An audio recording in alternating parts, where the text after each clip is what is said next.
There is a question, a single, deceptively simple question that Warren Buffett uses as a financial scalpel. It cuts through the noise, the vision statements, the charismatic media interviews, and the glossy annual reports. It slices directly to the heart of a business and exposes the one skill that determines whether a chief executive officer will make you, the shareholder, fabulously wealthy, or whether they will quietly, systematically incinerate your capital. This question has nothing to do with their product roadmap, their marketing genius, or their leadership style. It has everything to do with what they do after the sales are made, the costs are paid, and a pile of cash sits on the company's balance sheet. That pile of cash is your money. It is the retained earnings of the business you partly own, and the CEO has a choice.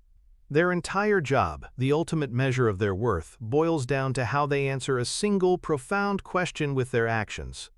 What do I do with the profits? The answer to this question, the discipline of capital allocation, is the single most important determinant of long-term investment success. It is the secret language of the world's greatest business builders and the financial graveyard of corporate empires. For the retail investor, for the entrepreneur, for anyone serious about building real, lasting wealth through the stock market, understanding this principle is not just an advantage, it is everything.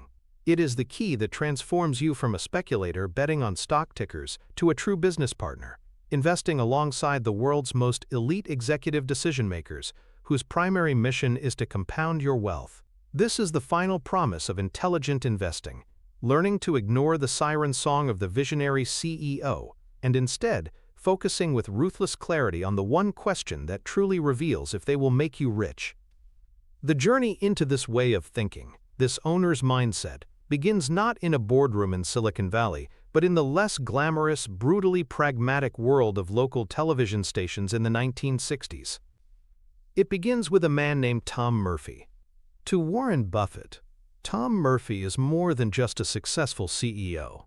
He is the template, the gold standard, the living embodiment of masterful capital allocation. His story is the foundational text for anyone who wants to understand how real, jaw-dropping wealth is built, not through glamour, but through relentless financial discipline. In 1954, Tom Murphy, a recent Harvard Business School graduate, was given control of a single, bankrupt UHF television station in Albany, New York. The company was called Hudson Valley Broadcasting. The price was $300,000, and most of it was borrowed money.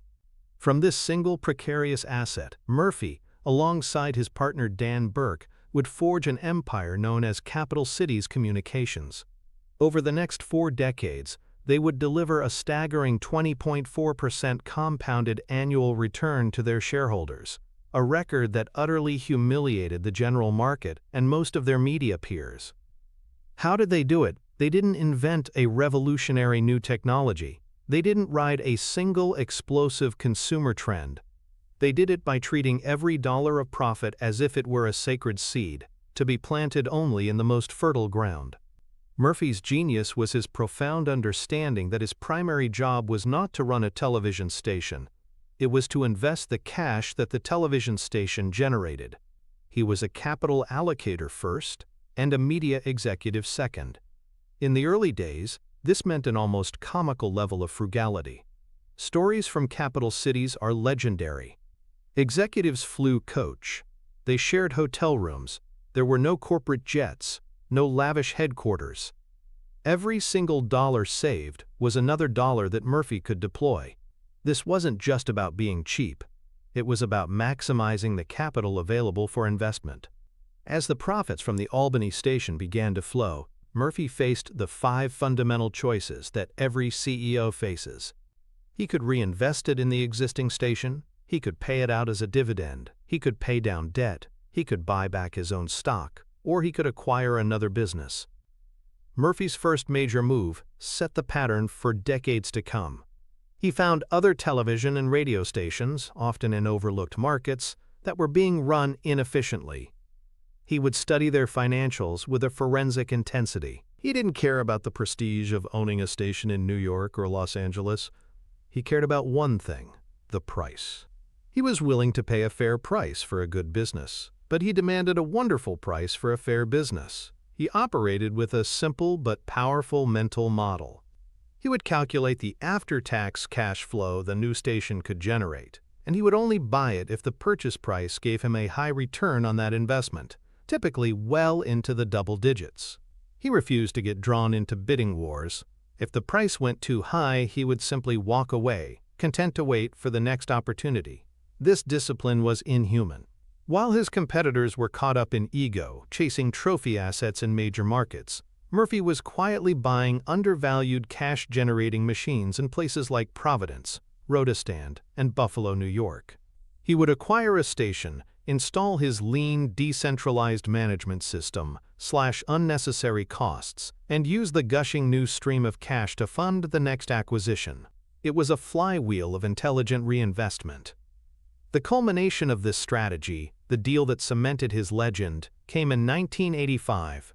Capital Cities, by now a media powerhouse, but still dwarfed by the giants, announced it was acquiring the American Broadcasting Company, or ABC. The deal was for $3.5 billion. At the time, it was the largest non-oil merger in business history. The media world was stunned. ABC was 3 times the size of Capital Cities. It was David buying Goliath. Wall Street was skeptical. How could this frugal, low-profile company possibly manage a sprawling network like ABC, with its powerful unions, entrenched bureaucracy, and high-flying news personalities?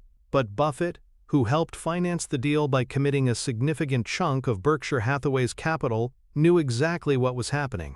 He wasn't betting on media synergies or grand strategic visions. He was betting on Tom Murphy, the capital allocator. Murphy and Burke descended on ABC like a special forces team. They immediately sold off assets that were not generating high returns on capital. They questioned every line item on the budget.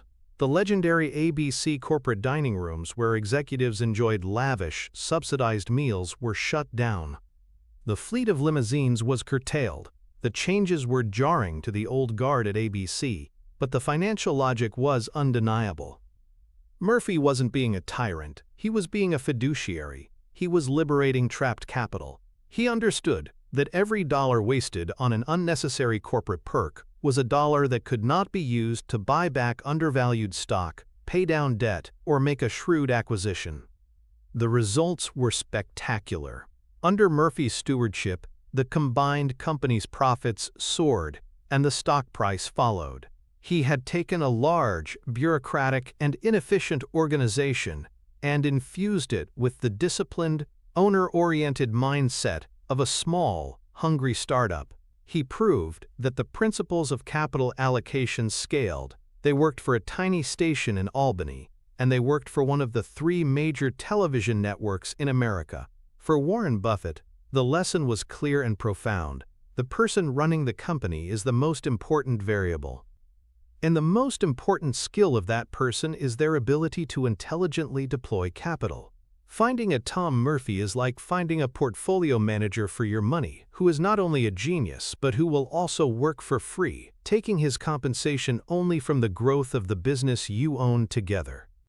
This entire framework, this intense focus on the CEO's role as an investor, is rooted in a powerful concept from economics, the principal-agent problem. This isn't just academic theory.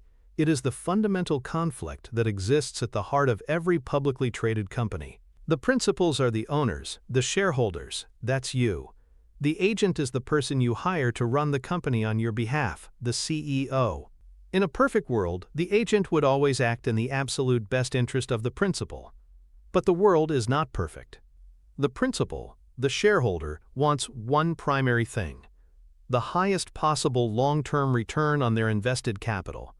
The agent, the CEO, often wants a host of other things. They might want a bigger empire, because running a larger company usually means a larger salary, a bigger bonus, and more prestige. They might want to appear on the cover of business magazines, which often results from making bold, headline-grabbing acquisitions, even if those acquisitions destroy shareholder value. They might want to avoid admitting that their core business no longer has high-return investment opportunities, so they keep pouring shareholder money into low-return projects just to demonstrate growth.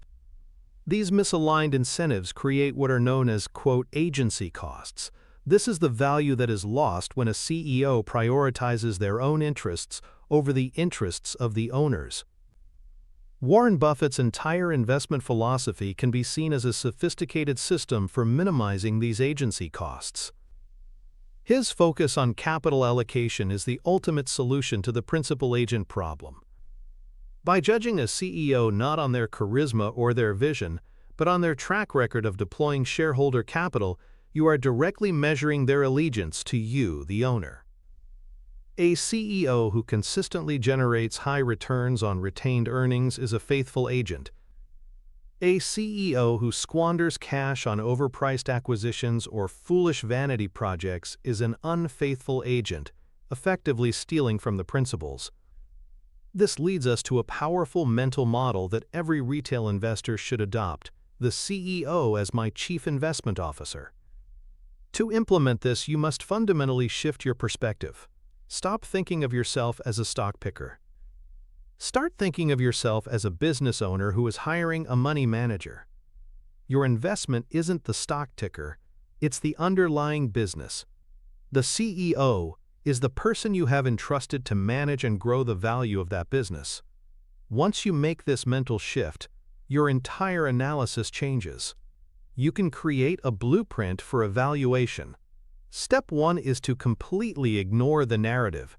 Forget the television interviews, the conference presentations, and the exciting press releases. These are marketing tools designed to appeal to emotion. Your job is to be a cold, hard analyst of performance. Step 2 is to ask the one question that matters. Over the last 10 years, for every single dollar of profit that this company has retained, meaning not paid out as a dividend, how many dollars of market value has the CEO created for shareholders? This is the ultimate test. A great CEO, a Tom Murphy, will consistently create more than $1 of market value for every dollar they keep. A mediocre CEO will create roughly $1. And a bad CEO, an unfaithful agent, will create less than $1, meaning they have actively destroyed the capital you entrusted to them. Calculating this is not as complex as it sounds. It involves looking at the change in retained earnings on the balance sheet and the change in the company's market capitalization over a long period, like a decade. Step 3 is to read the CEO's annual shareholder letter with a new purpose. You are not reading it for their vision of the future. You are reading it as a report from your money manager. Does the CEO talk candidly about mistakes? Do they explain why they chose to acquire a certain company versus buying back stock? Do they talk in terms of return on investment and intrinsic value? Or is the letter filled with vague corporate jargon, buzzwords, and self-congratulatory fluff? The letters of great capital allocators like Buffett or Tom Murphy are masterclasses in clear, owner-oriented thinking. The letters of poor allocators are often exercises in obfuscation. Finally, step 4 is to always compare their performance to a simple, passive alternative. Could you have earned a better return over the last decade by simply putting your money in an S&P 500 index fund? If the CEO, after retaining and reinvesting billions of dollars of your capital, has failed to outperform a simple, no-effort index fund, then they have failed in their primary duty as a capital allocator. They have taken active risks with your money and produced a subpar result. This mental model transforms you from a passive observer into an active, demanding business partner. It's the framework that allows you to cut through the fog and identify the truly exceptional leaders who are dedicated to the same goal you are: substantial portfolio growth. The tragedy is that the vast majority of investors, the 99%, do the exact opposite. They fall into the charismatic visionary trap. They are drawn to CEOs who are great storytellers, who paint a compelling picture of a world-changing future. They get excited about disruptive technologies and paradigm-shifting innovations. Think of Adam Neumann at WeWork. He was an incredibly compelling visionary. He sold a story of community, of changing the very nature of work. He attracted billions of dollars in capital from sophisticated investors who were mesmerized by his charisma and his grand pronouncements. But if you had applied the capital allocator's lens, the red flags were everywhere. The company was spending capital at an astonishing rate with no clear path to profitability. The focus was on growth at any cost, on expanding into new, unrelated businesses like schools and apartment buildings. Classic diversification. The discipline of a Tom Murphy was entirely absent. The result was a catastrophic collapse in value for anyone who bought into the story instead of analyzing the financial reality. This pattern repeats itself over and over again. Investors fall in love with a narrative, and they forget to do the math. They choose the CEO they'd most like to have dinner with, not the one who is most ruthlessly focused on generating a return on their capital. They are buying a story, not a business. This is the path of the 99%, and it is a path paved with financial disappointment. The direct financial connection between this principle and your wealth is stark and undeniable. You must learn to see retained earnings on a company's balance sheet not as an asset but as a potential liability. In the hands of a great capital allocator, retained earnings are the fuel for a powerful compounding machine. In the hands of a poor allocator, they are a weapon of mass value destruction. Let's quantify this. Imagine two companies, Company A and Company B. Both earn $1 billion in a year and decide to retain all of it for reinvestment. The CEO of Company A is a master allocator, a student of Tom Murphy. He reinvests that $1 billion in projects and acquisitions that generate a 20% return on capital. That $1 billion is now generating $200 million in additional pre-tax earnings for the shareholders each year, year after year. The CEO of Company B is a charismatic visionary focused on empire building. He uses the $1 billion to acquire a trendy, but barely profitable, competitor at a high price, a move that is praised in the media as, quote, bold. The actual return on this investment is a mere 5%. That $1 billion is generating only $50 million in additional earnings. Now, project this out over a decade.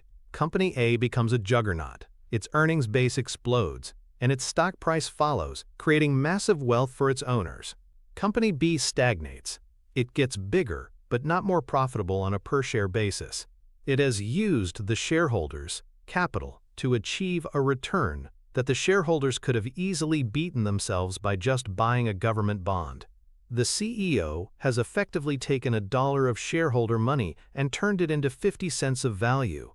This is how shareholder wealth is created or destroyed. It happens quietly, year by year, in the capital allocation decisions made in the C-suite. Your job as an investor is to find the Company A's and avoid the Company B's at all costs. The ability to do this, to analyze a CEO's financial decisions like a business partner, is the ultimate tool for achieving financial freedom and beating the market over the long term.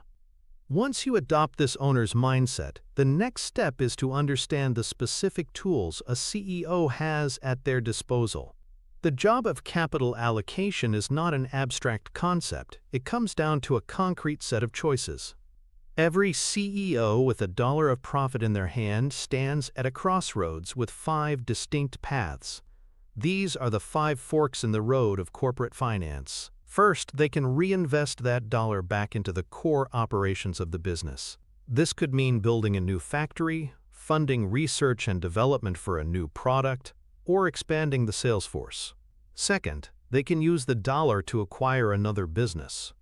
Third, they can use it to pay down debt on the company's balance sheet. Fourth, they can return the dollar directly to shareholders in the form of a cash dividend. And fifth, they can use that dollar to buy back the company's own stock on the open market. That's it. Every major financial decision a CEO makes is a choice between one of these 5 paths. The genius of a master capital allocator lies in their ability to rationally evaluate these 5 options at any given moment and choose the one that will create the most long-term value for shareholders.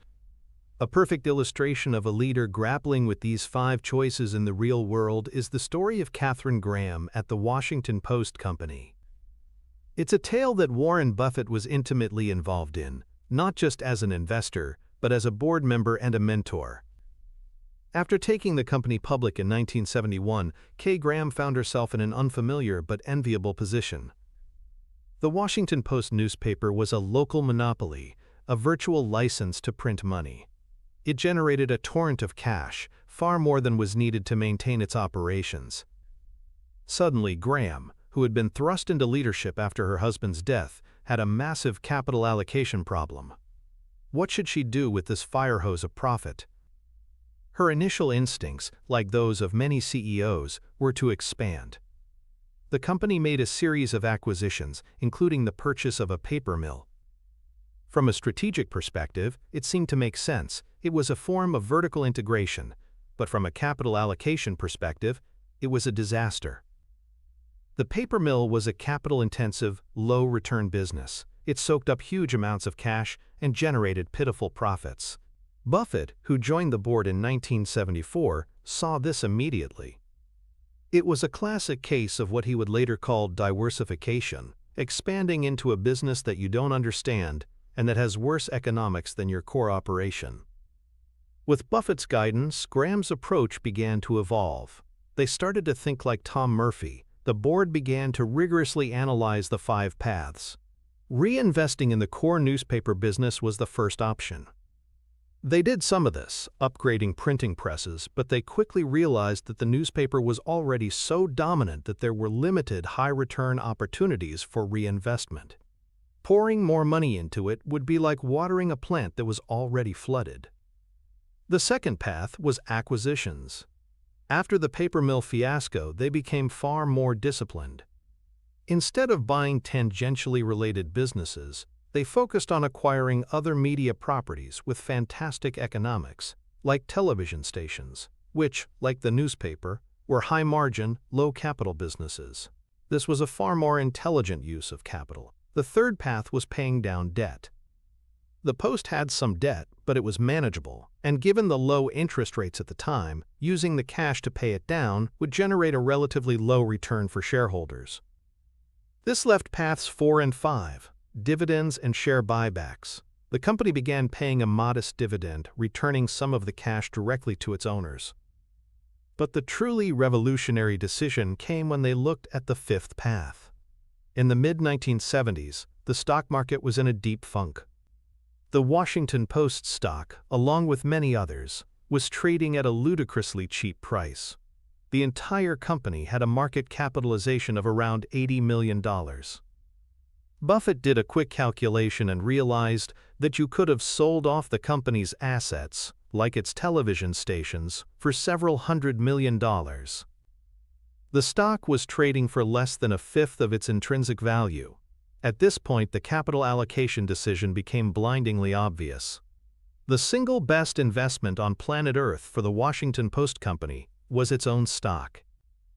Paying $1 in dividends was good, but using that same dollar to buy back a share of stock that was intrinsically worth $5 was an absolute home run. It was a way to instantly create $4 of value for the remaining shareholders. The company embarked on a massive share repurchase program, buying back over 40% of its shares over the following years. This single capital allocation decision, the choice to aggressively pursue the 5th path when the conditions were right, was a primary driver of the incredible returns that Washington Post shareholders enjoyed for decades. Kay Graham, with Buffett's counsel, had evolved from a novice into a world-class capital allocator. The psychological principle that prevents most CEOs and investors from thinking this clearly is a powerful cognitive bias known as opportunity cost neglect. Opportunity cost is the value of the next best alternative that you give up when you make a decision. A master capital allocator is obsessed with opportunity cost. When Tom Murphy considered buying a TV station in Buffalo, he wasn't just asking if it was a good investment in a vacuum. He was asking, is it a better investment than buying back our own stock? Is it a better investment than expanding our station in Providence? Is it better than paying a special dividend? He was constantly comparing the potential return of one path against all the others. This is an intellectually demanding and continuous process. The average CEO, however, often suffers from a kind of tunnel vision. They might become fixated on acquisitions because that's what their peers are doing, or because investment bankers are constantly pitching them deals. In doing so, they neglect the opportunity cost. They fail to ask if a massive share buyback at the current depressed stock price might be a far superior use of that same capital. They see the tangible, exciting prospect of a big acquisition and fail to see the invisible but equally real value of the path not taken. As an investor, your job is to seek out management teams that demonstrate a keen awareness of opportunity cost in their words and, more importantly, in their actions. To translate this into a practical tool, you can use a mental model called the hurdle rate framework. This is how you, as an outside investor, can grade a CEO's choices from your armchair. Step 1 is to establish a baseline, a hurdle rate. This is the minimum acceptable rate of return for any investment of the company's capital. A simple and effective hurdle rate is the long-term average return of the S&P 500, which is historically around 10%. Any investment the CEO makes should promise a return significantly higher than what you could get by simply investing in a passive index fund. If it doesn't, they are not adding value. Step 2 is to evaluate reinvestment in the core business. Look at the company's return on incremental invested capital. If they are spending billions on new factories or R&D, is that generating returns of 15% or 20%? Or are they pouring money into a mature business where the returns are dwindling down to 5% or 6%? If it's the latter, they are failing to clear the hurdle. Step 3 is to evaluate acquisitions. What price did they pay? Look at the earnings of the acquired company and calculate the return on the purchase price. Is it above your 10% hurdle rate? Did they pay with cash or with their own overvalued stock? Be deeply skeptical of acquisitions. They are notoriously difficult to get right. Step 4 is to compare debt paydown and buybacks. Paying down a 5% loan is like making a guaranteed 5% return. Buying back stock that is 50% undervalued might be like making a 20% or 30% return. A smart CEO does the math and chooses the higher return option. Step 5 is the final check. If the CEO cannot find any opportunities in the first 4 paths that clear your hurdle rate, then their only rational fiduciary duty is to return the money to you, the owner, via a dividend. A CEO who holds on to cash that they cannot deploy at high rates of return is acting against your interests. This framework provides a structured way to analyze and judge every major financial move a company makes.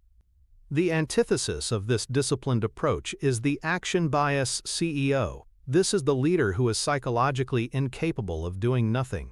They are a victim of what Buffett calls the institutional imperative, the tendency for corporate leaders to imitate the behavior of their peers, no matter how foolish. If other companies in their industry are making acquisitions, they feel an immense pressure to make an acquisition too, lest they be seen as timid or uncreative. They suffer from a deep-seated need to be seen as proactive, to be constantly doing something. This often leads to a flurry of activity, but it's the activity of a hamster on a wheel. Lots of motion, no forward progress. These CEOs cannot bring themselves to admit that their core business, while profitable, has matured and no longer offers abundant high-return reinvestment opportunities. So they continue to pour capital into it, generating progressively lower returns. Or worse, they take the cash generated by their wonderful core business and embark on a disastrous journey of diversification into industries they know nothing about, simply for the sake of growth. They buy the trendy business at the peak of the cycle. They launch splashy new initiatives that have no competitive advantage. They are addicted to action, and this hyperactivity is almost always a destroyer of shareholder wealth. The hardest and often most profitable thing a CEO can do is to sit patiently and wait for the truly great opportunity. The action bias CEO is incapable of this, and shareholders pay the price. The direct financial connection of these 5 paths is the difference between a business that becomes a compounding machine and one that becomes a leaky bucket. Let's use a clear financial illustration. Imagine Company A, run by a master capital allocator. It earns $1 billion. The CEO determines that the stock is undervalued and uses the entire billion to buy back shares, reducing the share count by 10%. Instantly, the earnings per share for the remaining owners jumps by over 11%. The intrinsic value of each remaining share has increased. The next year, the company earns another billion. This time, the CEO finds a small, bolt-on acquisition that can be bought for a price that yields a 25% return on investment. That $1 billion is now set to generate an extra $250 million in earnings power. This CEO is a compounding machine, taking each year's profits and intelligently redeploying them into the highest return option available at the time. Now consider Company B, run by an action-biased CEO. It also earns $1 billion. The CEO, eager to make headlines, uses the $1 billion, plus some borrowed money, to acquire a large competitor in a bidding war. After paying the investment bankers and lawyers, the net return on this massive investment is a paltry 6%, well below the 10% hurdle rate. Shareholder value has been destroyed. The next year, with another $1 billion in profit, the CEO announces a major reinvestment program into their slowest-growing division. Just to show Wall Street they are committed to the segment. This investment also generates a 6% return. This CEO is running a leaky bucket. Money pours in the top from the core business, but it leaks out the bottom through wasteful, low-return capital allocation decisions. Over a decade, the stock of Company A will have created life-changing wealth for its owners. The stock of Company B will have likely gone nowhere or even declined despite the business remaining profitable.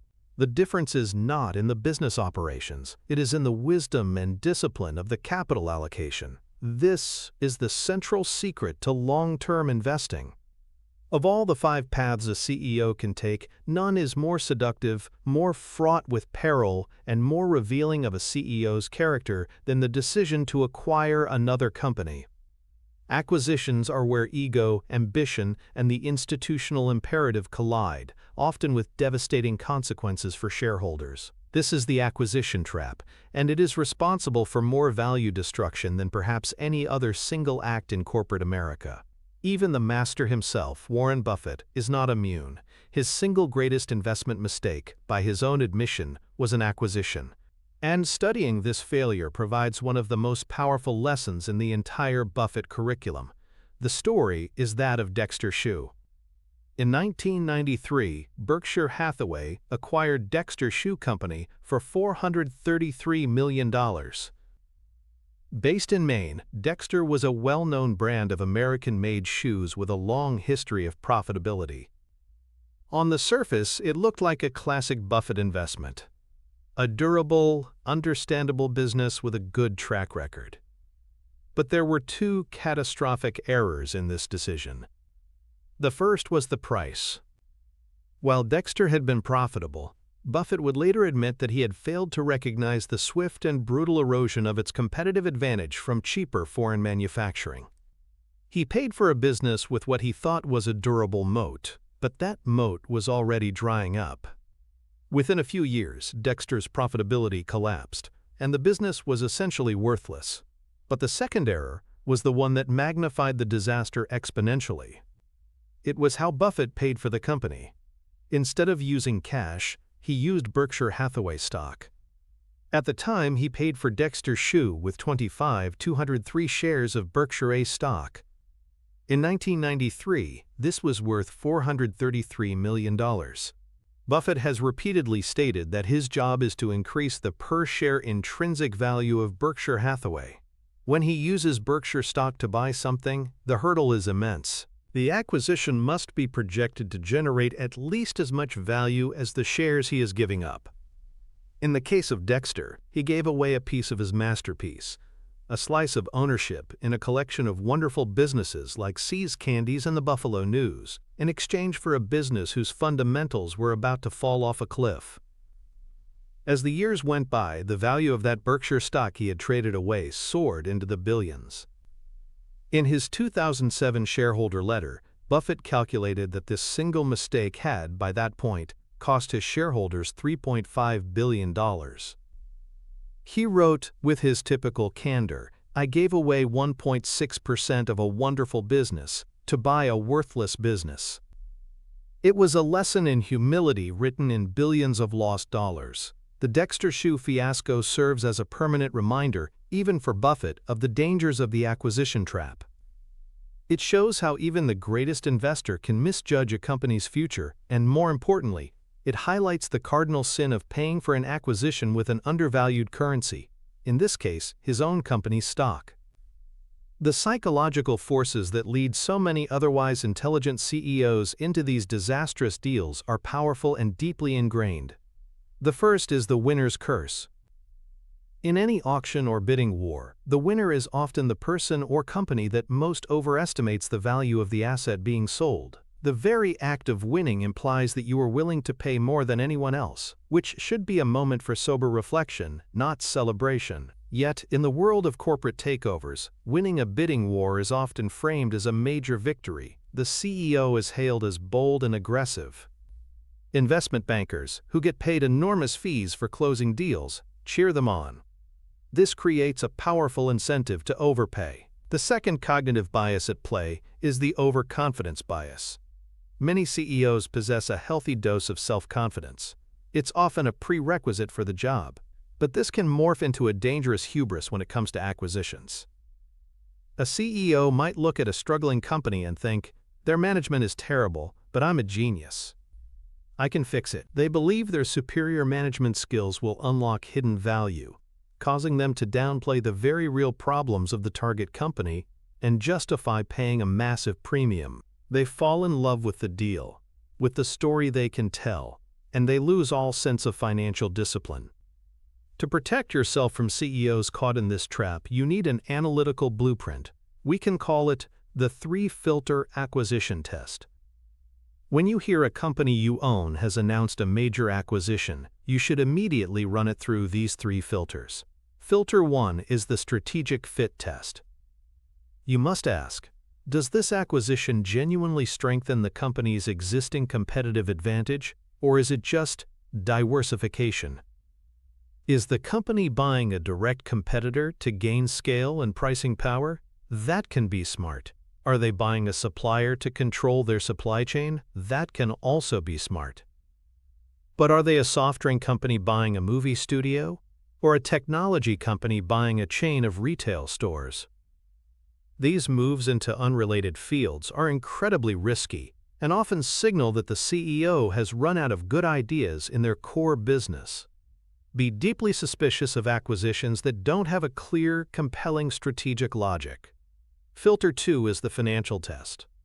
This is where you put on your green eye shade and do the math. How was the deal paid for?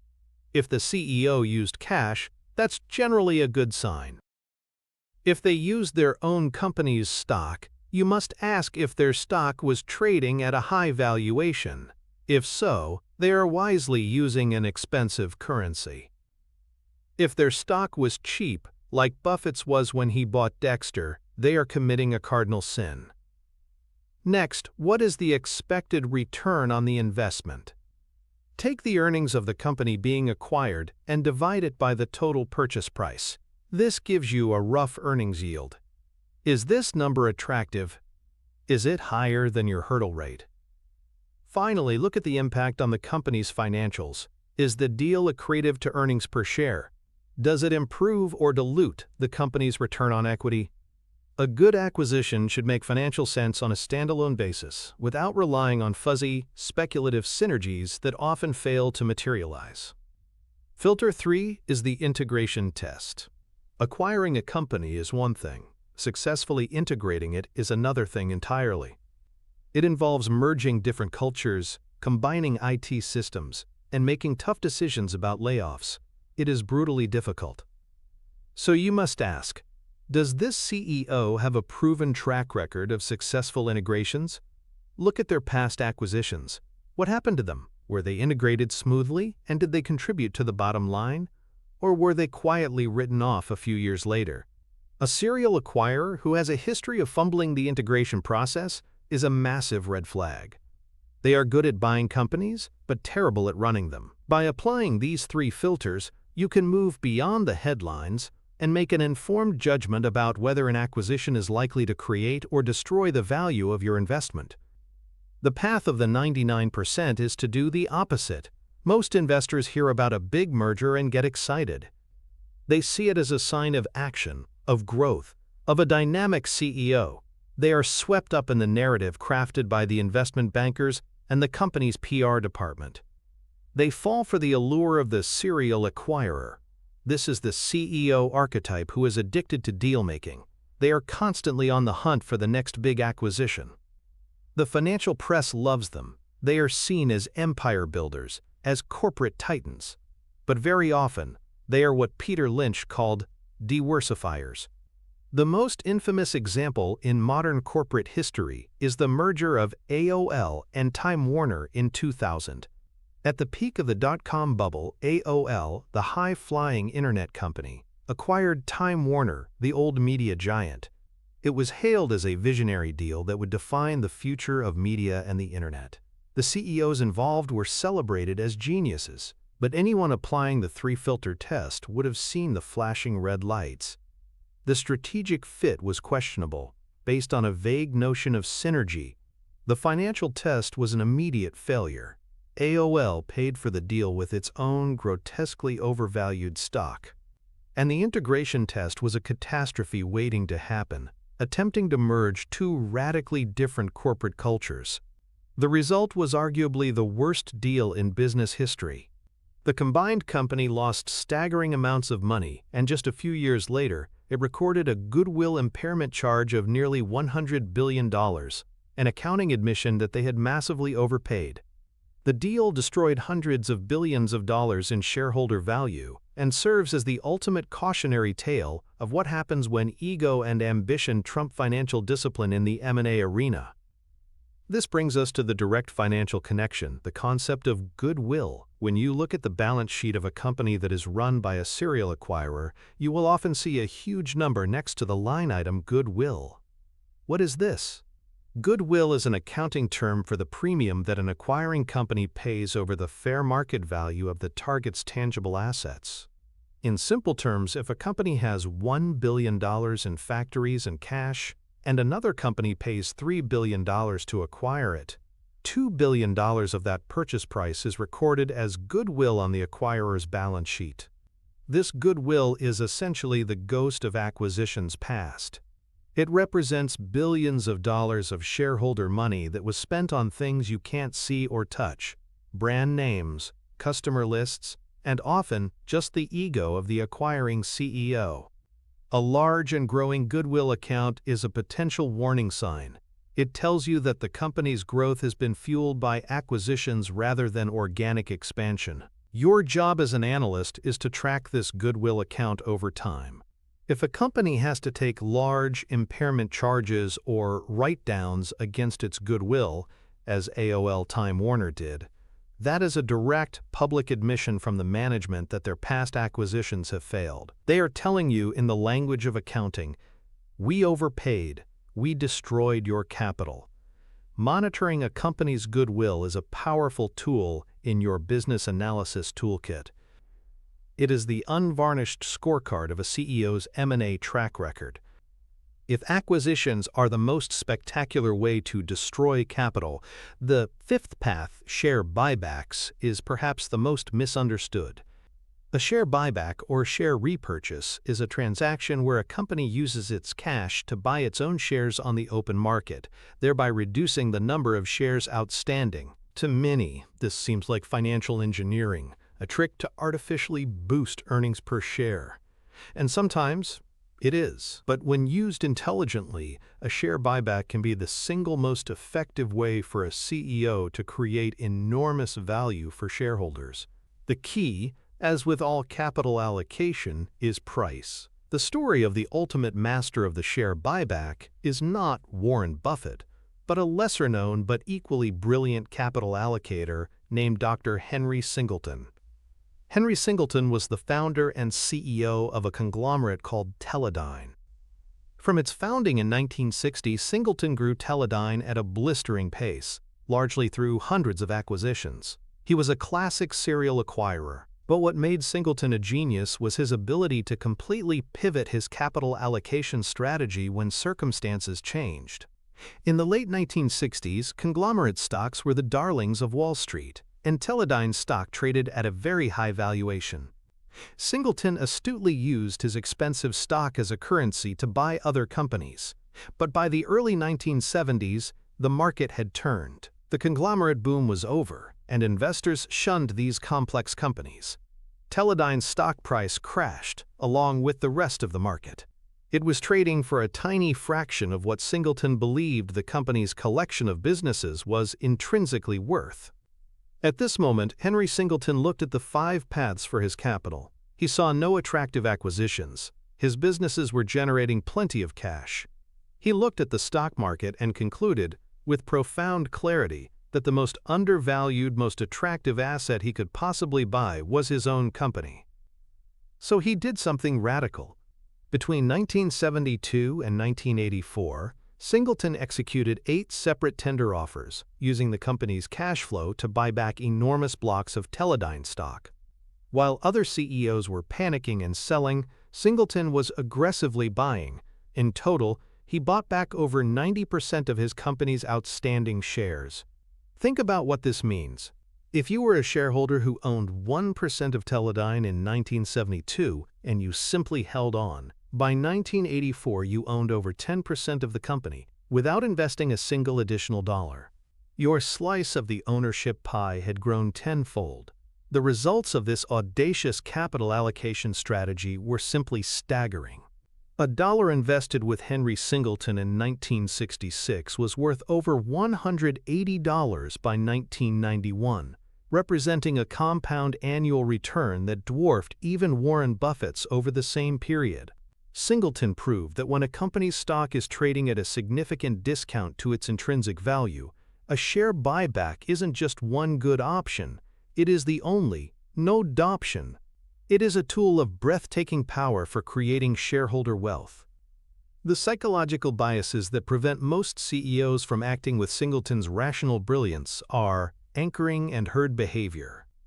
Most corporate executives anchor their perception of their company's value to its recent stock price. If the stock has been trading at $100 for the past year, they think of it as a $100 stock. If it suddenly falls to $50 during a market panic, they don't see it as a screaming bargain. They see it as a problem to be fixed. They are psychologically anchored to the higher price. Furthermore, they are susceptible to herd behavior. When the market is booming and stock prices are high, everyone is optimistic. CEOs, feeling flush with cash and encouraged by Wall Street, initiate large buyback programs at or near market peaks. They are buying alongside the herd. Conversely, when the market crashes and their stock is cheap, fear is rampant. The herd is selling. At this precise moment when buybacks would be most effective, most CEOs get scared and cancel their repurchase programs. A master capital allocator like Singleton or Buffett does the exact opposite. They are counter-cyclical. They feel greedy when others are fearful. They see a market panic, not as a crisis, but as a fleeting opportunity to repurchase shares of their own great business at a ridiculously low price, for the benefit of the long-term shareholders who remain. This leads to a simple but powerful mental model for judging any share buyback program, the intrinsic value test. As an investor, you should never be simply for or against buybacks. You should be pro-buyback at one price and anti-buyback at another. The logic is simple. Step 1 is to calculate a conservative estimate of the company's intrinsic value per share. This is the true underlying worth of the business.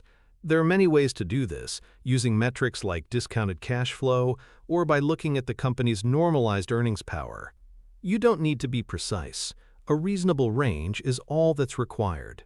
Step 2 is to compare this intrinsic value to the current market price of the stock. Step 3 is to apply the rule. A share buyback is value creative for the remaining shareholders only if the company is repurchasing its shares at a significant discount to its intrinsic value. When a company does this, it is effectively buying $1 of assets for 50 or 60 cents. This transaction is an immediate and direct transfer of value, 2x the shareholders who don't sell.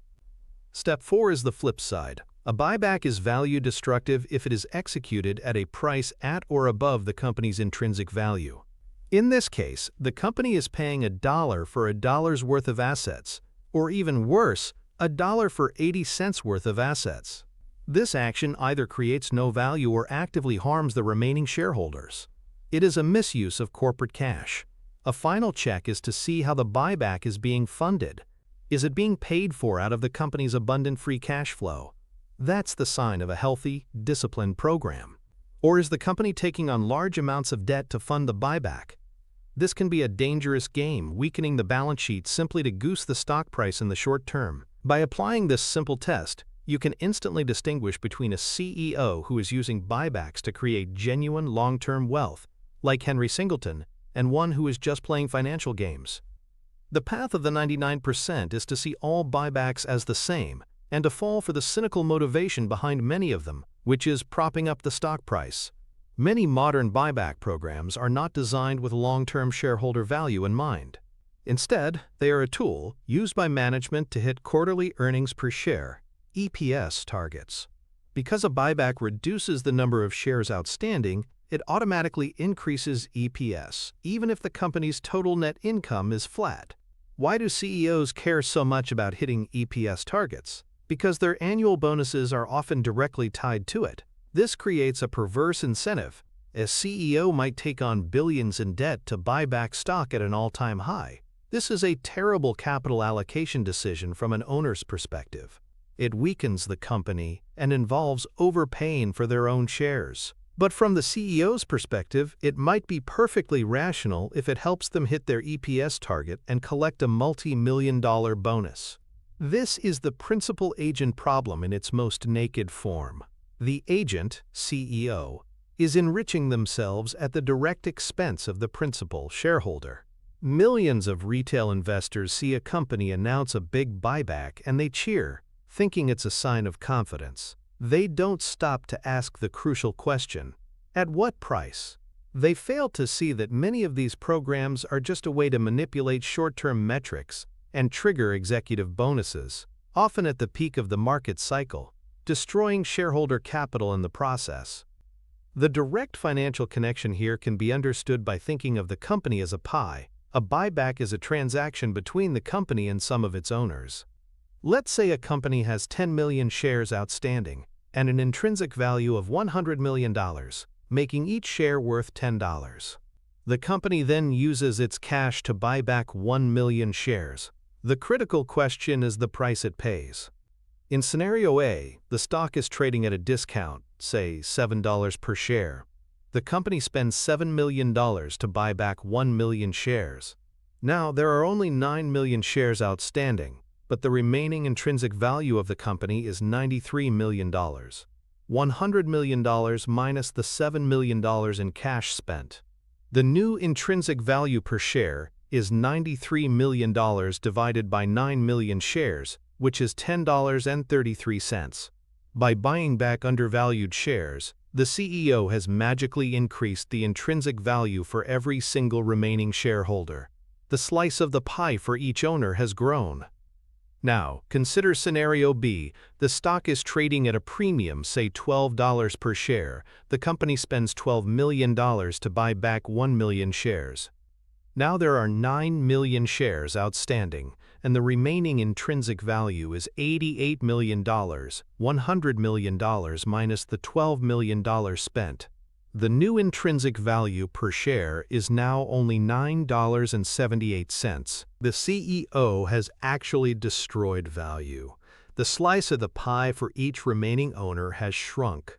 This simple math reveals the profound truth of share buybacks. They are not just a neutral financial transaction, they are an active transfer of value. A buyback at a discount transfers value from the selling shareholders to the remaining shareholders.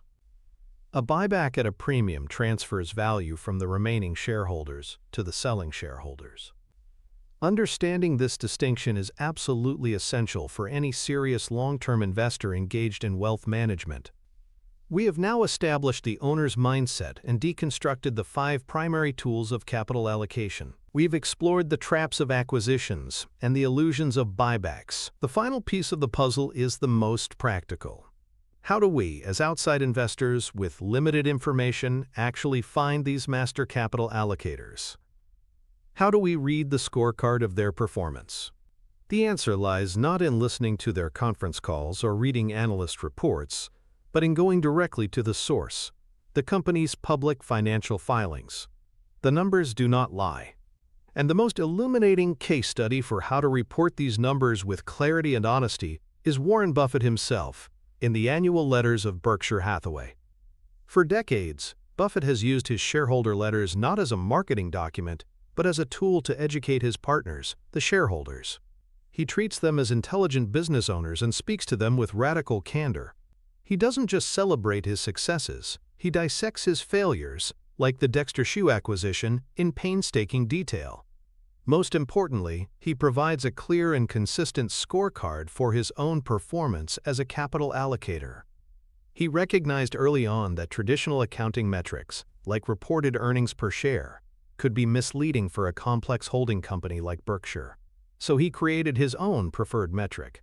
He told his shareholders to judge him based on the long-term growth in Berkshire's per-share book value. Book value was a rough but conservative proxy for the intrinsic value of the company.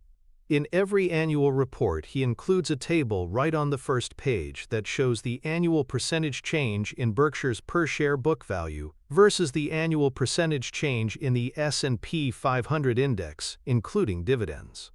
This is the ultimate scorecard. It's simple, it's transparent, and it directly compares his performance as a capital allocator against the passive alternative.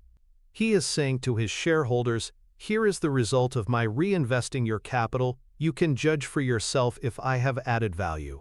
By providing this scorecard, Buffett is practicing what he preaches.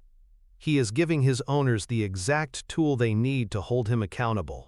This level of transparency is the hallmark of a CEO who truly sees shareholders as partners.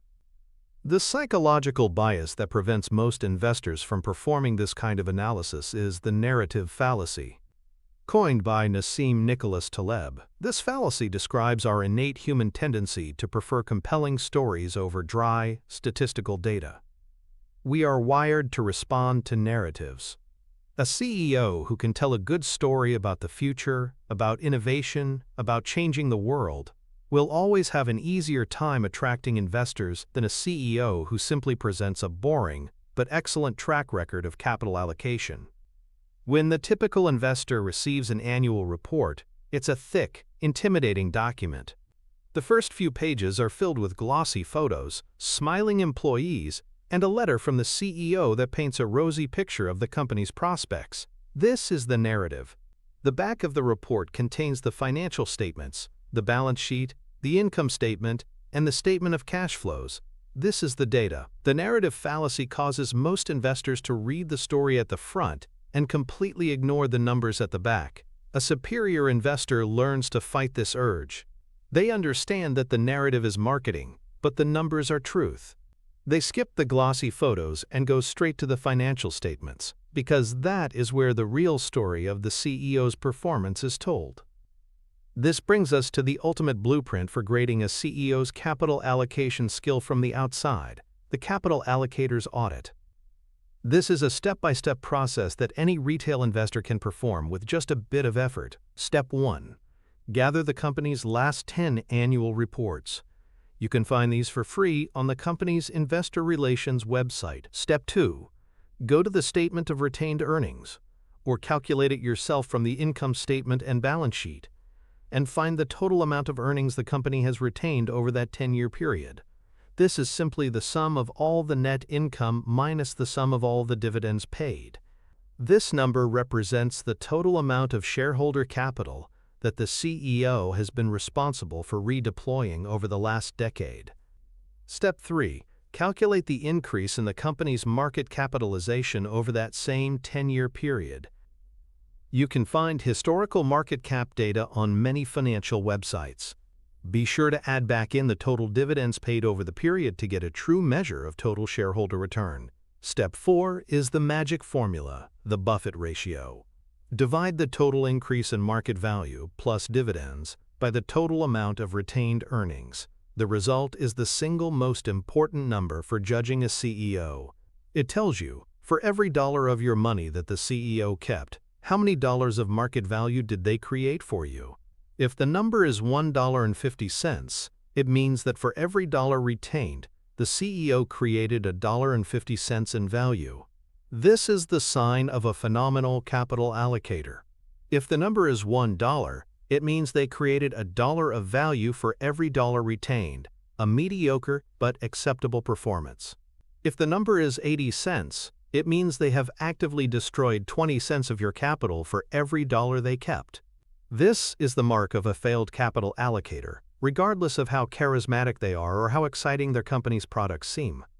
Step 5. After doing the math, go back and read the last 3 shareholder letters with a cynical and skeptical eye. Look for the why behind their capital allocation decisions. Do they explain their choices in a rational, business-like manner? Or do they fill the pages with empty platitudes and corporate jargon?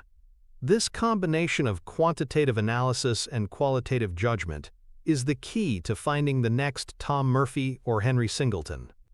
The antithesis to this rigorous approach is what the 99% of investors do, chasing accounting metrics. They look at the wrong numbers. The most common mistake is focusing on reported earnings per share (EPS) growth. As we've discussed, EPS can be easily manipulated.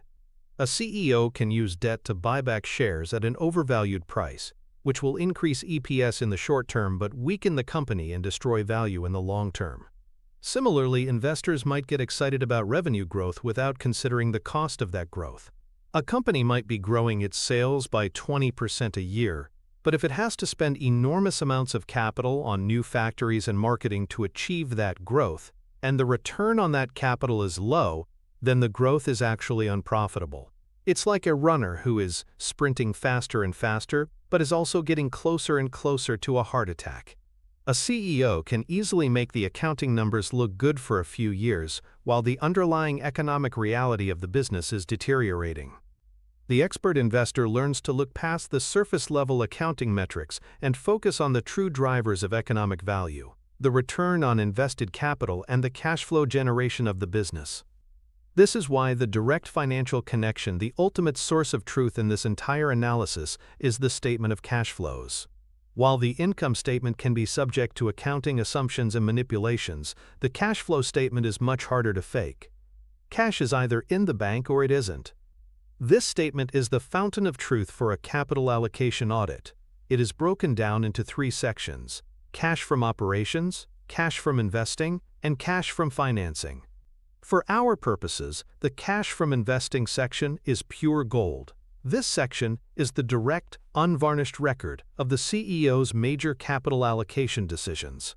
Here you can see exactly how much money was spent on capital expenditures, reinvesting in the core business. You can see how much was spent on acquisitions. You can see how much cash was raised from selling off assets. By tracking these numbers over a decade, you can paint a clear picture of the CEO's strategy. Is the spending on CapEx rational and consistent, or is it erratic? Is the company a disciplined acquirer, making small, smart purchases? Or is it a bet-the-farm serial acquirer, spending huge sums every few years? Do you see them buying a business for $1 billion and then, 3 years later, selling it off for $500 million? The cash from investing section tells the story without any narrative spin. It is the final, definitive scorecard. It is the core of any sophisticated financial analysis and the ultimate tool for identifying the CEOs who will make you rich. You have now fundamentally upgraded your mental software. You have acquired the single most powerful lens through which to view any business, any CEO, any investment. You no longer see a stock ticker. You see a business you partly own. You no longer see a CEO. You see a chief investment officer for your family's capital. You have moved beyond the seductive narratives and the surface-level metrics and learned to analyze a company's leadership like a true business partner. You possess the framework that separates financial genius from charismatic destruction, the key that unlocks the ability to identify and invest alongside the world's most elite capital allocators for the rest of your life. This is an incredible and permanent advantage. But identifying a great capital allocator is only the first half of the equation. Warren Buffett's true genius lies in how he combines this analysis of the jockey with an equally rigorous analysis of the horse. A great CEO managing a business with terrible economics is like a brilliant jockey on a lame horse. They may perform better than anyone expects, but they are unlikely to win the race. The other half of Buffett's system is a powerful framework for identifying businesses with impenetrable competitive advantages, what he famously calls economic moats. A great capital allocator at the helm of a great business with a wide and durable moat, that is the combination that creates true generational wealth. The video that is now on your screen is the other half of the map. It is the bridge between identifying the right manager and identifying the right business. It moves beyond the who and deeply explores the what. It reveals the specific characteristics of the businesses Buffett seeks to own, the hidden sources of pricing power, and the competitive dynamics that allow a company to earn outsized returns on capital for decades. It is the link that connects the skill of the CEO to the quality of the enterprise. The average investor stops here, content with one piece of the puzzle. They have learned a valuable technique and feel satisfied. But you are not the average investor. Your journey did not bring you this far to settle for an incomplete picture. Completing your mental arsenal is not just about learning. It is about becoming the kind of investor who operates on a different level, who makes decisions with a clarity and confidence that the crowd can never possess. The next step in that transformation, the key to uniting the world's best managers with the world's best businesses, is one click away.